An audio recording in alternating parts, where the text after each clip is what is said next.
کسی زمانے کی بات ہے کہ ایک شہر میں ایک کافر تھا جو اپنی ذہانت کے سبب لوگوں میں بے حد مقبول تھا۔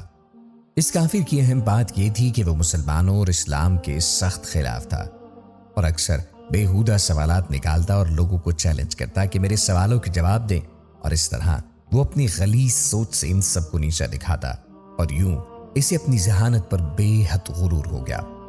ایک بار اس نے 3 سوال ایسے سوچے جن کا جواب بڑے بڑے عالموں کے پاس نہ تھا، اور اس کی عقل کا ڈنکا ایک بار پھر زور پکڑ گیا۔ سوالات کچھ یوں تھے۔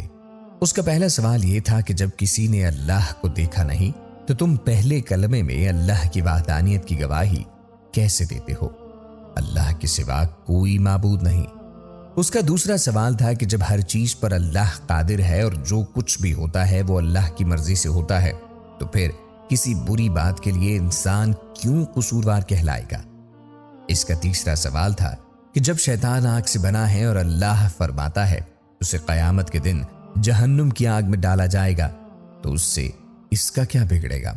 بھلا آگ پر آگ کا کیا اثر ہوگا؟ یوں اس نے اپنے سوالات پیش کیے لیکن کوئی بھی اس کے سوالوں کے جواب نہ دے سکا۔ کچھ دن گزر گئے۔ ایک دن وہ کافر کسی کام سے شہر سے باہر نکلا۔ ابھی وہ کچھ دور ہی گیا تھا کہ اس کا گزر ایک درویش کے پاس سے ہوا جو کہ زمین پر بیٹھے مٹی کے 2-3 بڑے بڑے گولے بنا رہے تھے۔ جیسے ہی وہ کافر ان کے پاس سے گزرا انہوں نے اسے آواز دی اور اپنے پاس آنے کو کہا۔ وہ سادھو ان درویش کے پاس چلا آیا۔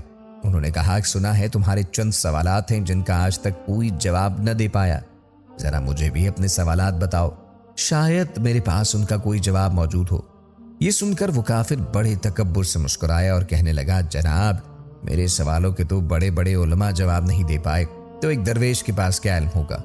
یہ سن کر وہ بزرگ مسکرا دیے اور کہنے لگے، اپنے سوالات بیان کرو۔ اب ایک ایک کر کے سادھو نے اپنے سوالات دہرانے شروع کر دیے۔ کہنے لگے، میرا پہلا سوال ہے کہ جب کسی نے اللہ کو دیکھا نہیں تو تم پہلے کلمے میں اللہ کی وحدانیت کی گواہی کیسے دیتے ہو کہ اللہ کے سوا کوئی معبود نہیں؟ میرا دوسرا سوال ہے کہ جب ہر چیز پر اللہ ہی قادر ہے اور دنیا میں جو کچھ ہوتا ہے وہ اللہ کی مرضی سے ہوتا ہے تو پھر کسی بری بات کے لیے انسان کیوں قصوروار کہلائے گا؟ میرا تیسرا سوال ہے کہ جب شیطان آگ سے بنا ہے، اللہ کہتا ہے کہ اسے قیامت کے دن جہنم کی آگ میں ڈالا جائے گا، اس آگ سے اس کا کیا بگڑے گا؟ بھلا آگ پر آگ کا کیا اثر ہو جائے گا؟ محترم، میرے یہ 3 سوالات ہیں جن کا کسی کے پاس جواب نہیں۔ وہ درویش بزرگ اسے دیکھتے رہے جس کا اندازہ اس کی مسکراہٹ سے ہوتا تھا۔ ایک دم اس درویش نے اپنے ہاتھ میں موجود مٹی کا وہ بڑا سا گولا اس کافر کے سر پر دے مارا اور اس کے سر سے خون بہہ نکلا۔ وہ اٹھ کر کھڑا ہوا اور کہنے لگا، یہ کیا ظلم آپ نے مجھ پر کر دیا؟ مجھے کیوں مارا؟ میں اس زیادتی کی شکایت قاضی سے کروں گا اور آپ کو عدالت میں پیش ہونا پڑے گا۔ یہ کہہ کر وہ کافر سیدھا قاضی صاحب کے پاس پہنچا، اپنا واقعہ بیان کر ڈالا۔ اس کے سر سے ابھی بھی خون بہ رہا تھا اور تکلیف سے اس کا برا حال تھا۔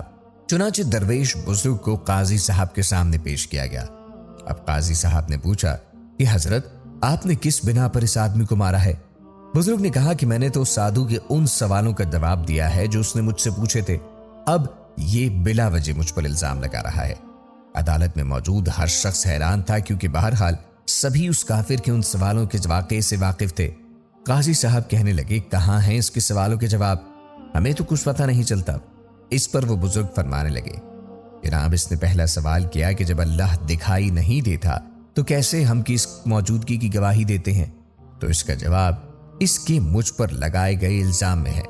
اس نے کہا کہ مجھے سر پر چوٹ لگنے سے درد ہو رہا ہے، لیکن کیا اس بات کا اس کے پاس کوئی گواہ موجود ہے؟ وہ کافر بولا، اس بات کا گواہ کیسے ہو؟ درد تو مجھے ہو رہا ہے نا؟ درویش نے کہا کہ ہم یہ کیسے مان لیں کہ تمہیں درد ہو رہا ہے؟ تو سادھو بولا، کیونکہ درد مجھے محسوس ہو رہا ہے۔ اس پر بزرگ نے فرمایا، ٹھیک اسی طرح جیسے تمہارا درد دکھائی نہیں دے رہا مگر تم محسوس کر رہے ہو، ہمیں بھی خدا دکھائی نہیں دیتا پر ہم اسے ہر وقت اپنے ساتھ محسوس کرتے ہیں کیونکہ دنیا میں اس کی قدرت کے نظارے جگہ جگہ موجود ہیں۔ وہ کافر حیران ہو کر کہنے لگا، چلو مان لیا کہ پہلا جواب مل گیا، اب میرا دوسرا سوال۔ وہ بزرگ بولے، تم کہتے ہو جو کرتا ہے اللہ کرتا ہے، اس میں بندے کا کیا قصور؟